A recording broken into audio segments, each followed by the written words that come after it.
a todos que nos acompanham pela internet. Primeiro, eu gostaria de agradecer ao convite merecido dessa casa, através de nossa querida amiga Rose, a indicação de nosso amigo Alisson. Que Deus abençoe os bons propósitos deste santo lugar, com tantas atividades estimuladoras, encorajadoras, que os benfeitores espirituais, os voluntários, os servidores, todos os frequentadores possam usufruir dessas bênçãos que caem do céu. Em tempos desafiadores como este que por hora nós atravessamos, é sempre muito valioso o recurso magnético, o recurso espiritual, a escuta, o acolhimento, a instrução e o amor das casas espíritas. Por isso, meus votos de que continuem sempre intimoratos por muitos mais anos. Nós estamos, meus amigos, no mês de setembro, quando toda a sociedade está unida para falar sobre a valorização da vida e a prevenção ao suicídio. Um mês dedicado ao Setembro Amarelo. Não obstante, para nós cristãos espíritas, todos os dias do ano são dedicados a uma apologia à vida e a essa afirmativa que vai nos servir de tema hoje: viver é a melhor opção. E para que a gente possa ser auxiliado nas nossas reflexões, começaríamos revisitando algumas histórias que estão presentes na codificação kardeciana. Na obra O Céu e o Inferno, Allan Kardec, na segunda parte, coloca exemplos e comunicações, e especificamente no capítulo 5º, destinado aos suicidas, nós temos algumas histórias de muito sofrimento, de muita dor, e que é importante que a gente fale sobre elas, porque boa parte desses sofrimentos são comuns às vicissitudes e às dificuldades que por ora nós estamos atravessando. Às vezes, quando a gente se predispõe para falar, a gente não tem conhecimento com respeito a quem está do outro lado nos ouvindo. E pode ter alguém em sofrimento, em desespero, que precise de um alento, de um conforto, de alguém que lembre da esperança para perseverar até o fim. E dessas histórias, a gente tem, por exemplo, uma delas, de um homem que vivia sua vida toda sozinho. E ele decide fugir desse imenso sofrimento pelas portas do autoextermínio. Mas, infelizmente, ele se surpreendeu, conforme ele traduz com suas próprias palavras, e se defrontou com uma tortura ainda maior. Enquanto vivo, ele houvera se isolado, permanecido distante dos familiares e amigos, e para a sua surpresa, ele despertou na vida espiritual exatamente do mesmo modo como houvera vivido. Os seus sofrimentos não passaram de um modo mágico só porque ele perdeu o corpo.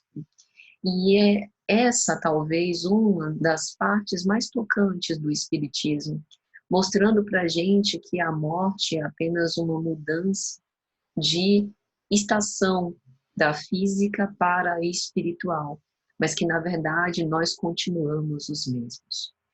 Há também uma história de um homem que era apaixonado por uma costureira e que eles houveram se prometido um ao outro com a proposta de casamento. Mas num belo dia eles tiveram um desentendimento. O rapaz pediu desculpas, a moça não aceitou e ele, num ato desesperado, se mata na sua porta. A moça, segundo nos conta Kardec, houvera se tornado culpada porque não o amava e nutria nele falsas esperanças. Embora ele não houvesse premeditado o suicídio, sendo um ato, portanto, impulsivo, movido por um profundo desgosto, ele teve atenuantes, mas, de todo modo, precisou enfrentar o seu sofrimento, agora de um modo superlativo. E a gente também tem um terceiro caso do senhor Felicien. Ele era um homem rico, mas começou a perder dinheiro, e isso foi comprometendo a fortuna que ele acumulou ao longo da sua vida. Como já era de uma idade mais senil, não permitia reabilitar e voltar a trabalhar com a mesma força e vigor da juventude. Então, num momento de desencorajamento, ele cede à desesperança e se mata, sendo que essas decepções ele não pôde suportar. E do mesmo modo como os outros casos que a gente falou, também encontrou sofrimentos superlativos além das portas da morte. E quando a gente pensa e fala sobre essas histórias, o que a gente percebe que elas têm em comum? Um sofrimento singular, um sofrimento que se tornou insuportável e sem esperança, e que moveu essas pessoas, que poderiam ter sido os nossos familiares, poderiam ter sido os nossos amigos, poderiam ter sido nós mesmos, ao suicídio. Isso é o que nós chamamos de armadilha psicossocial no comportamento suicida. É quando um indivíduo age em função do seu autoextermínio, representando uma reação a uma situação específica, como dívidas de jogo, falências em negócios, contas acumuladas por uma situação financeira ruim, grande perda material, uma enfermidade grave, uma grande desilusão amorosa ou qualquer circunstância que o indivíduo interprete como: estou sem saída, eu estou completamente cercado, não há mais nenhuma opção para mim a não ser me matar. Só para a gente elucidar, o comportamento suicida, ele é um fenômeno universal e multifatorial no qual o indivíduo causa lesão a si mesmo. E ele abrange um espectro de pensamentos de autoextermínio, ameaças, gestos, tentativas de suicídio e suicídio consumado. É diferente da ideação suicida, que é o pensamento de se matar, de servir como agente da sua própria morte. Então, a ideação suicida, ela é muito mais comum, mas nem sempre dá origem a um comportamento suicida, que está relacionada mais à ação, mas é um fator de risco para o comportamento suicida. Então, dentre esses fatores insuportáveis, também pode ser a experiência de uma perda grave, que considere ser um mal irremediável, como alguém que se sente culpado pela negligência ou omissão que acabou resultando na morte de alguém vulnerável. E aí a gente pensa, como seria possível, nesse momento de dor muito pungente, muito profunda, nesse momento de agudo sofrimento, a pessoa parar e refletir e pensar em outras saídas, buscando outras razões para poder seguir? Porque mediante uma dor pungente, algumas pessoas se matam e outras oram, outras dormem, outras se afundam nos vícios e outras procuram ajuda. O que discerne um caso de outro? Para isso, a gente precisa analisar alguns fatores de risco ao suicídio.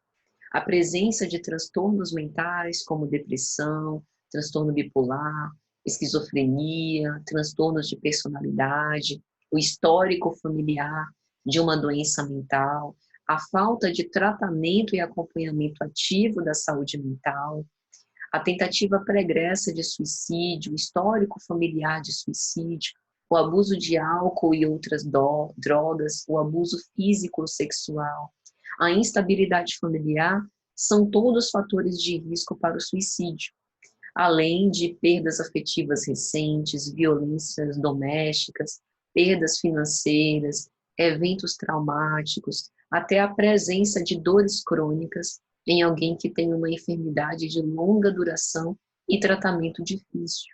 Tudo isso vai causando no ser uma espécie de sensação de desamparo, uma ansiedade muito intensa, um sentimento de desesperança. Então, o que a gente observa? A intemperança, a rigidez do pensamento, aquele pensamento extremado, ou tudo ou nada, ou é isso ou nada disso. O isolamento afetivo, a pessoa que frente a um problema se torna imersa em si mesma e não quer mais contato com ninguém.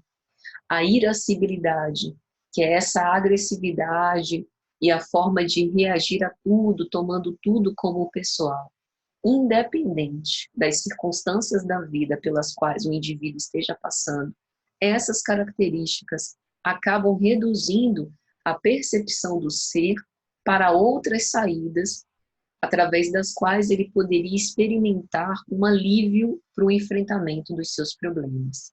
Daí o fato de Allan Kardec colocar em O Evangelho segundo o Espiritismo, no capítulo 5º, Bem-aventurados os aflitos, no item 14, o suicídio e a loucura, que a calma e a resignação, auridas da maneira de considerar a vida terrestre e da confiança do futuro, dão ao espírito uma serenidade que é o melhor preservativo contra a loucura e o suicídio. Isso não resguarda necessariamente os espíritas, por exemplo, de cometerem suicídio. É lógico que a reflexão, a assimilação dos ensinos, a tentativa de viver o evangelho são fatores de proteção. Mas perante um sofrimento pungente em que o ser tem uma sensação de eternidade da dor, um ato desesperado pode ser cometido, principalmente se o espírito encarnado tiver essas características de indignação, revolta, desobediência e orgulho. Aí a gente consegue começar a entender por que a doutrina espírita fala tanto sobre a reforma moral, fala tanto sobre a importância da gente olhar para os nossos adversários internos, para que a gente faça essa autoconfissão em relação às dores da alma que a gente ainda preserva, essas imperfeições morais que são causa de adoecimentos tanto físicos como psicológicos. Por isso é importante a gente também abordar quais são os fatores de proteção. Dentre eles, a disposição para buscar aconselhamento em caso de decisões importantes. O pensamento refratário, ou seja, a pessoa que não se coloca permeável ou maleável a ouvir a opinião de outras quando vai tomar uma decisão, é um fator de risco. A pessoa que é mais aberta, que está mais suscetível, que está mais permeável para ouvir o que o outro tem a dizer, que é o que a gente fala do poder da escuta, tem muito mais disposição para buscar ajuda. Essa habilidade de comunicar, que pressupõe falar, mas também ouvir, é fundamental para que a gente consiga entender que a vida vale muito. A habilidade de solucionar os problemas da vida, que a gente entende como o otimismo, ver sempre as perspectivas de êxito e não necessariamente aquilo que pode dar errado.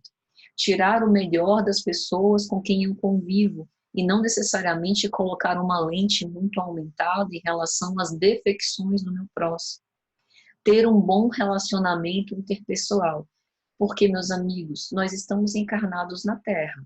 Todo mundo aqui tem a sua cota de problemas. A gente não tem anjos encarnados aqui, tirando os espíritos moralmente mais evoluídos do que a média, né, da evolução moral terrestre, que estão aqui a título de missão. Nós somos todos, como diz no popular, farinha do mesmo saco. Então, a gente só difere em relação aos tipos de imperfeição, aos tipos de provas e expiações. Por isso, a lei de cooperação, que é uma lei divina, ela precisa sempre ser relembrada. A gente está aqui para se ajudar, a gente está aqui para se escutar, para se acolher. É verdade que nem todo mundo é empata, mas a gente também pode dar a nossa melhor parte ao mundo, construir em derredor dos nossos passos essa realidade melhor que a gente quer. O senso de responsabilidade também em relação à família é um fator de proteção. O apoio da família em situações de necessidade, a integração e o bom relacionamento com os grupos sociais, no centro espírita, com colegas de trabalho, com amigos, com vizinhos, o fato de ter uma religiosidade, tudo isso facilita e ajuda muito. Então, para entender que viver é a melhor opção, que essa compreensão não é exatamente cognitiva, ou seja, de vocês analisarem os meus argumentos, né, e entenderem por A mais B que eles fazem sentido, entender que viver é a melhor opção é muito mais algo que se sente, né? Então, para que a gente possa entender isso, é preciso admitir que, não obstante todos os desafios, a vida é o maior dom conferido por Deus às suas criaturas. Ainda que na nossa infância a gente tenha sido uma criança recheada de traumas, não tenha sido uma infância tão perfeita como sonhávamos, se experimentamos abandono, alienação, descaso, ainda que os nossos pais tenham morrido e que nós tenhamos ficado órfãos muito cedo, ou que tenhamos sido órfãos de pais vivos, no caso dos nossos pais não terem nos amado como desejaríamos, viver ainda é a melhor opção, porque apenas vivendo nós teremos condição de ser pais e mães também, e assim entender os nossos pais, que deram o que podiam naquele momento. E talvez nós descobriremos que eles mesmos também foram marcados a ferro e fogo por outros traumas, quem sabe até mais intensos do que os nossos. E somente vivendo, nós poderíamos tentar resgatar esses vínculos com eles, se ainda estão vivos, ou na sua impossibilidade, com outras pessoas, pessoas que nós encontramos pelo caminho, que a vida coloca no nosso caminho, e que se tornam também nossos pais, nossas mães, nossos irmãos, pelos laços invisíveis do coração. É através da vida que nós temos a condição de amar e sermos amados, para vivenciar todo o bem que nós desejamos para nós mesmos e para os outros. E mesmo se nós amarmos alguém e formos maltratados, traídos, incompreendidos ou abandonados, que nós não nos culpemos, nem pensemos que não somos dignos de amor, porque feliz é quem ama e quem suporta viver não obstante as dificuldades, quem persevera e confia porque sabe que amanhã virá um novo dia, como canta Renato Russo. Mas é claro que o sol vai voltar amanhã. Mais uma vez, eu sei. Escuridão já vi pior, de endoidecer gente sã. Espera que o sol já vem. Tem gente que está do mesmo lado que você, mas deveria estar do lado de lá. Tem gente que machuca os outros. Tem gente que não sabe amar. Tem gente enganando a gente. Veja a nossa vida como está. Mas eu sei que um dia a gente aprende. E se você quiser alguém em quem confiar, confie em si mesmo. Quem acredita sempre alcança. Por isso viver é a melhor opção. Para provar a quem porventura um dia nos humilhou e menosprezou, que a opinião dos outros não define quem nós somos. Quando alguém fala dos outros, fala muito mais de si mesmo. Deixemos cada qual com as suas sombras, como nos disse Jesus, que façamos brilhar a nossa luz diante dos homens, no capítulo 5 de Mateus. Nós somos muito mais do que um discurso, muito mais do que palavras. Nós somos a construção de uma linda biografia que escrevemos nas páginas da vida, vivendo-a. Jesus nos disse no capítulo 5 de Mateus, versículo 13, vós sois o sal da terra. E se o sal for insípido, com que se há de salgar? Para nada mais presta, senão para se lançar fora e ser pisado pelos homens.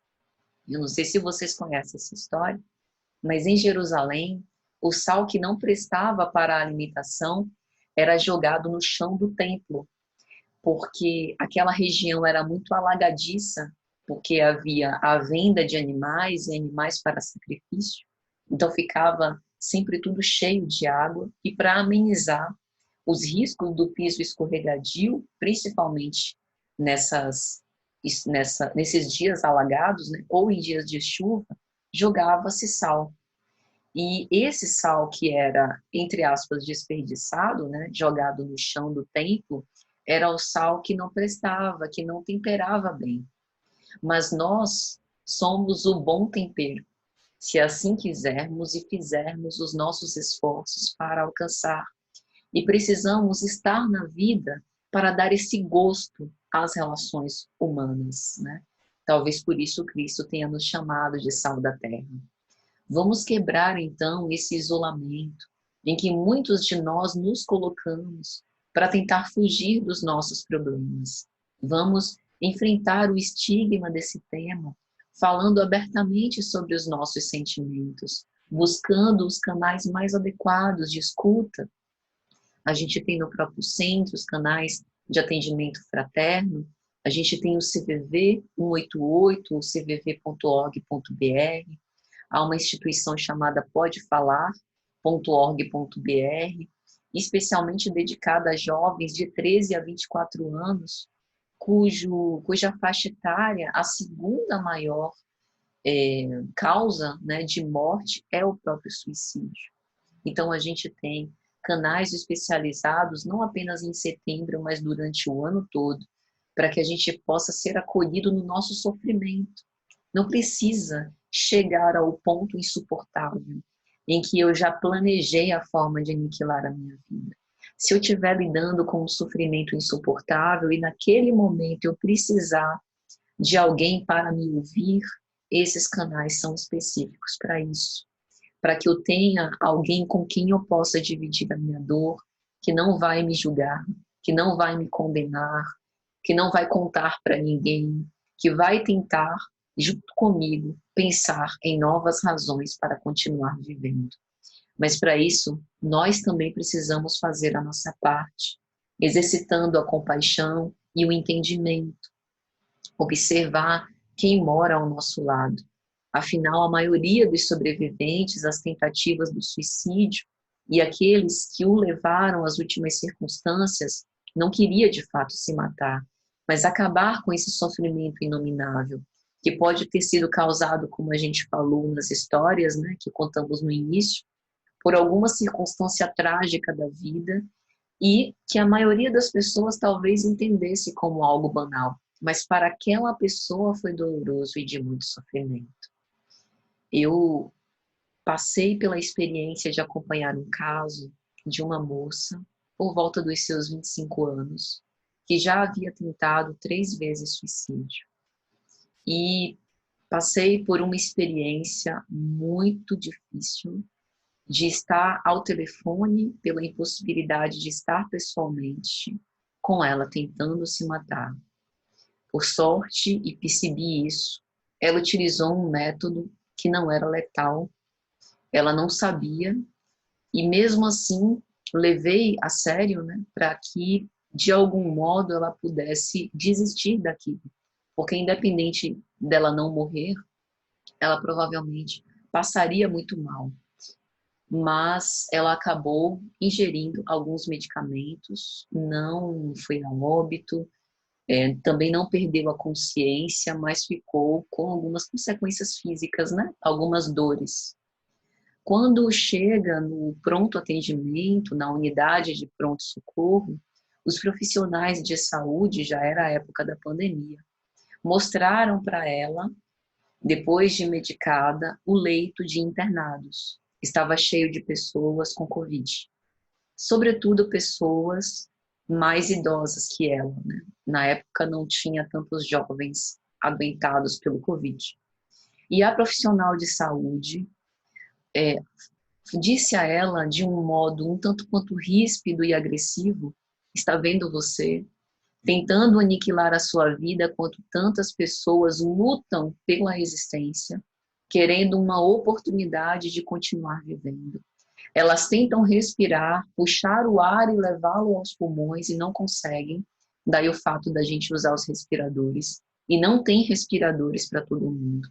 Você é saudável, consegue andar, trabalhar e atenta contra a própria existência. Isso aqui é que é o verdadeiro sofrimento, apontando para os enfermos por Covid. Por que eu conto essa história? Para mostrar o contra-exemplo, o anti-exemplo, aquilo que a gente não deve dizer.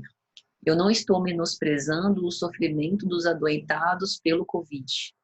O que eu não estou é invalidando o sofrimento daquele que tenta suicídio, independente do motivo que seja.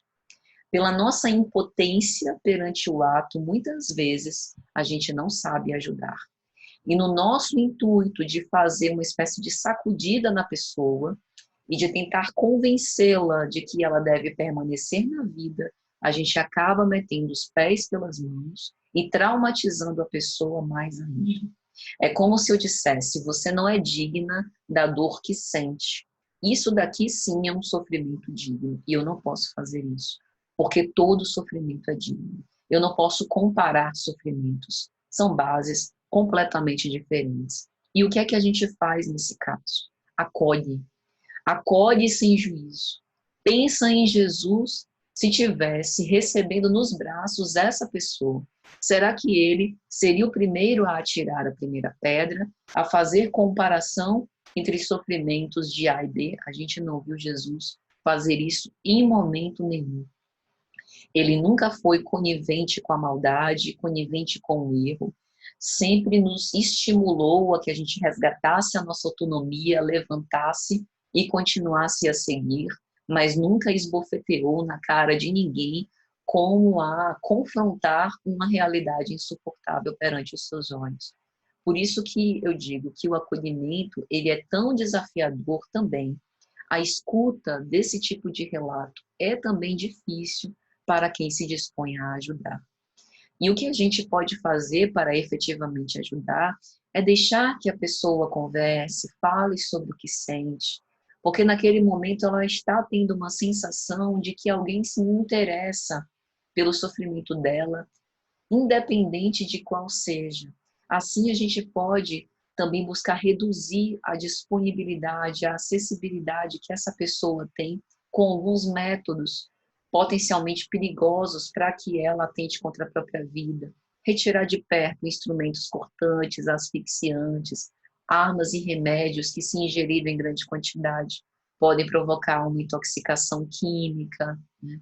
Não deixar locais altos sem proteção, ou seja, exercitar esse acolhimento e essa escuta ativa, validando as emoções e a escuta empática sem julgamentos, né? Para que a gente possa também perceber que quando a gente ouve esse sofrimento, a gente também pode, de nossa parte, pensar sobre a nossa própria existência e reafirmar ainda mais o nosso compromisso de estar na vida de um modo responsável. Também não é aconselhável deixar essa pessoa sozinha nesse período de crise, né? É importante que a gente fale abertamente sobre o tema. Você pensa em se matar? Você já planejou o ato, né? E deixe sempre aquela luz de esperança. Nem que seja estar ao lado da pessoa, dar-lhe um abraço, sair para caminhar, para passear, né? Sentir outros ares, indicar um tratamento terapêutico, indicar os próprios canais que a gente já falou sobre o CVV, enfim, que aquela pessoa consiga perceber que além dessa porta falsa pela qual ela está querendo enveredar, há outras portas muito mais luminosas na vida. O assunto é sério. Estima-se que no mundo aproximadamente 800 mil pessoas morrem por suicídio todo ano, o que corresponde a uma morte a cada 40 segundos. E para cada morte, 20 tentam o autoextermínio.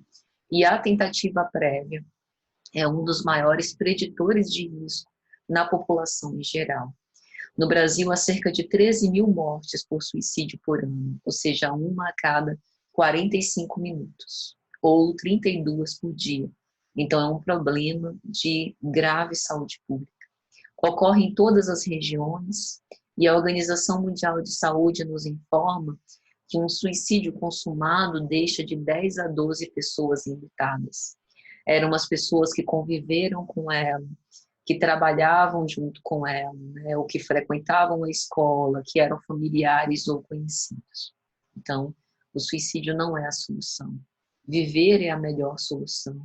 E por isso nós precisamos buscar ajuda, estar atentos a certas frases de alerta, como preferiria estar morto, não posso fazer mais nada, não aguento mais, sou um perdedor, me sinto um peso para as outras pessoas, os outros serão felizes ou mais felizes sem mim, porque esse pode ser um indicativo de desejo de morte, que é o que a gente conversou sobre a ideação suicida. Esse sentimento de ambivalência está presente em todos os suicidas e tentantes de suicídio. Do mesmo modo que a pessoa deseja morrer, também deseja viver, justamente pelo que o Espiritismo nos elucida, do instinto de conservação ou de sobrevivência. E é justamente essa a nossa aposta para a prevenção ao suicídio. Nós temos também percebido um risco aumentado de suicídio em crianças e adolescentes. E à luz do que a nossa benfeitora espiritual Joana de Ângeles nos elucida, nós somos esclarecidos o quanto o materialismo na nossa sociedade, a busca desenfreada pelo prazer até a exaustão dos sentidos, faz com que a vida fique vazia de sentido existencial. Às vezes eu fico estarrecida com o impacto negativo que os influenciadores digitais têm sobre a vida de crianças, adolescentes e adultos. Particularmente no meu contexto profissional, acompanho adultos que estão viciados em redes sociais e, como é que eu poderia dizer, tomam decisões importantes na sua vida com base naquilo que o influenciador digital A ou B disseram. É como se nós estivéssemos hebetados, estivéssemos sonâmbulos com a ordem de uma voz superior. E eu fico me perguntando em que ponto o ser se perdeu de si mesmo para poder outorgar a outro a direção da sua vida. Esse é um tipo de obsessão por fascinação, de encarnado a encarnado. E a gente precisa tomar cuidado com isso. É a nossa vida, são as nossas escolhas, é a nossa responsabilidade, é o que a gente plasma em derredor dos nossos passos, agora, depois. E nós, em relação a crianças e adolescentes que estão sob a nossa tutela, por vezes a gente vai precisar ser chato, a gente vai precisar impor limites, colocar contornos, porque aquele ser precisa de educação, precisa de disciplina, ao lado da ternura, ao lado do entendimento, mas também precisa de direcionamento. E às vezes a gente não pode exigir uma maturidade antes do tempo, como Jesus disse, né? Naquela parábola da figueira seca, em que ele procurava frutos temporãos. O fruto só dá no seu tempo. Então, a gente também precisa fazer esse trabalho difícil da educação. Quantos fenômenos em crianças e adolescentes de autoagressão, de autolesão, de automutilação, que do ponto de vista psicológico são tentativas autodestrutivas de abrandar uma dor psíquica através de uma dor física, para tirar o foco dessa dor emocional.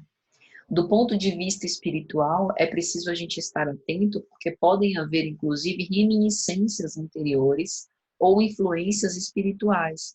Esses impulsos suicidas não superados de outrora funcionam conforme um complexo padrão de emoções e sentimentos que acaba gerando uma tendência responsiva em momentos agudos de estresse, cansaço e tristeza profunda. Então, na verdade, é como se fosse uma nova tentativa da pessoa superar os seus padrões naquela nova reencarnação, lidar com as suas questões internas sem repetir os velhos equívocos do passado. Daí a importância fundamental dos recursos de auxílio para ajudá-la a vencer. Por isso, o Espírito Joana de Ângeles reitera o quanto o apoio no lar é fundamental, dos pais conhecerem o mundo dos seus filhos e participar deles, vivenciarem esse exemplo do amor e buscar ajuda terapêutica sempre que necessário. O lar deve ser, segundo a nossa mentora espiritual, a escola da verdadeira educação, sem esse caráter autoritário e impositivo que tornam as relações desgastantes entre pais e filhos, mas com uma preocupação sincera de que seja estabelecido um laço afetivo autêntico, que tenha um poder transformador inquestionável na vida de todos nós. Isso auxilia os membros da família, em se amando, a desenvolver também uma robustez moral que lhes permita lidar com os desafios existenciais que surgem, a fim de superá-los.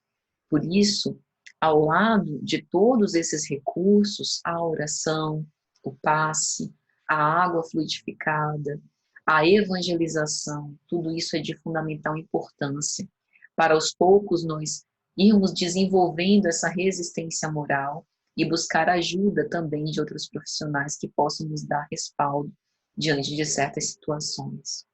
A importância de aceitar os filhos difíceis, envolvendo eles em vibrações de ternura, porque isso auxilia a anular as impressões negativas do passado espiritual, dialogando constantemente com os filhos, fazendo uso da palavra envolvida na emoção amorosa, tudo isso vai abrandando e transmitindo confiança de que tudo pode melhorar, de que haverão de superar as dificuldades, os problemas, confiando em Jesus e nos benfeitores espirituais. E é sempre importante também, meus amigos, lembrar das consequências espirituais do suicídio. A primeira delas é a triste constatação, como a gente viu nas histórias do início, que a morte não existe. E que o problema que eu tinha enquanto encarnado não foi resolvido só porque eu fiquei desencarnado. Quase sempre é seguido de um profundo arrependimento. Em segundo, a dificuldade para o desligamento dos laços perispirituais, porque o fluido vital ainda não foi totalmente esgotado, ainda havia reservas para aquela vida, e essa cota de vida precisa ser vencida, e isso causa muito sofrimento.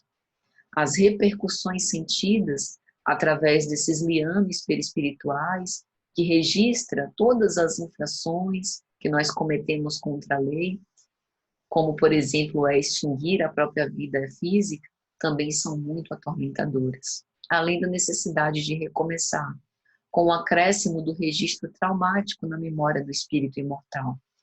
Por isso que muitos espíritos que desencarnam pelas portas do suicídio relatam que tem a cena do último ato repetidas vezes, envolvendo ele nos mesmos pensamentos, como se fosse uma situação de estresse pós-traumático, em que, passado o trauma, o paciente parece reviver, vivenciando de novo, como se estivesse diante do mesmo momento diversas vezes. E aí, isso é uma sensação terrível, porque é como se o espírito estivesse revivendo a morte muitas vezes. E isso ocorre por causa desse intenso sentimento de culpa e também como uma forma daquela lembrança voltar à consciência para que o ser consiga ir elaborando aquele trauma. Mas sem uma estrutura, né, psicológica adequada, como a gente pode elaborar esse trauma?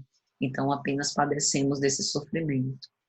E dentro do que nós conhecemos como caridade moral, também a oportunidade de nós doarmos o nosso tempo para a escuta, para ouvir sem crítica, com isenção, sem julgamento, de modo atento, empático, com sincero interesse e entendimento, se a gente conseguir suportar isso. A maioria desses suicídios, é o que nos dizem os estudos, poderiam ter sido evitados. Mas também é importante que nós sejamos sinceros ao confessar as nossas resistências individuais, porque a escuta de um relato suicida pode suscitar reações emocionais que muitas vezes nós não estamos preparados para lidar e nem todo mundo suporta. Isso pode, eventualmente, nos desequilibrar emocionalmente. Por isso é importante estar preparado, advertido e treinado. E já caminhando para o final, gostaria aqui de deixar algumas proposições, alguns motivos que a gente tem para permanecer na vida, que antes de pensar em cometer algum ato desesperado, a gente possa refletir, que possamos pensar nos nossos afetos queridos, nos nossos bem-amados e no quanto tempo nós ficaremos sem vê-los pela antecipação não natural da morte. Quão destroçados ficarão os corações daqueles que vão permanecer na experiência física e que amam tanto aquele que pensa em partir. Pensar que não é a hora de desistir, visto que mal começamos a marcha e a caminhada de ascensão. Não importa quantos anos nós já vivemos, enquanto houver tempo no jogo, há chance de mudança. O tempo de mudança se chama hoje e nós não podemos perder essa oportunidade preciosa que o Senhor nos conferiu. Pensemos também nas vicissitudes e dificuldades que já enfrentamos e vencemos. Elas são vitórias reais, conquistadas com base no próprio esforço e que não devem ser enxergadas com olhos de desânimo, mas de legítimo reconhecimento de quais são os nossos potenciais e a nossa força para vencer. Mesmo que nós não saibamos ou não observemos, ou ainda subestimemos a nossa própria força, nós estamos sendo observados e somos exemplos para alguém. Precisamos permanecer confiantes por aqueles que amamos, seguindo sempre em frente. Recordemos quantos momentos maravilhosos também nós já passamos e quantos nós ainda podemos desfrutar nessa vida. Porque enquanto estamos vivos, temos muita vida a viver. Nós podemos sentir os raios solares em nossa pele, mergulhar no mar num dia ensolarado, sentir o cheiro das rosas exalando no perfume do jardim. Podemos correr pelo quintal, brincando com as crianças, sentir as lambidas de um cachorro ou de um gato demonstrando carinho por nós. Podemos abraçar a quem a gente ama. Eu não sei se vocês gostam, mas uma coisa que eu gosto muito de fazer à noite antes de dormir é abrir a janela e respirar aquela atmosfera da noite, né? Sendo vencida com o luar. Eu acho aquilo tão poético e tão lindo. É como se fosse uma contemplação de um dia inteiro de trabalho e de estudos, né?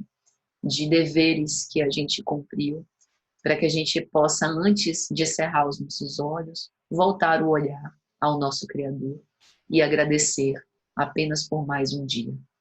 Tem tantas coisas para a gente conhecer, novas culturas, novos lugares, novas pessoas, novos livros para ler, e nós nunca estaremos sozinhos, porque o Espiritismo matou a solidão, e sabemos que em qualquer parte e em qualquer assunto, nós sempre somos a soma de muitos. Portanto, uma rogativa: não antecipemos a nossa partida ou retorno para a pátria espiritual, achando que isso vai apressar o reencontro com os nossos afetos queridos. A nossa família espiritual nos segue de longe a nos encorajar e torcem para que nós possamos vencer todas as provas através do nosso próprio esforço. Vale a pena viver. Recordemos aquele que nos deu a vida para que nós a tivéssemos em abundância, como diz o apóstolo João no capítulo 10. As minhas ovelhas ouvem a minha voz, e eu as conheço, e elas me seguem. E eu lhes dou a vida eterna, e as minhas ovelhas nunca hão de perecer, e ninguém as arrebatará da minha mão. O meu Pai, que mas deu, é maior do que todos, e ninguém pode arrebatá-las da mão de um Pai, porque eu e o Pai somos um.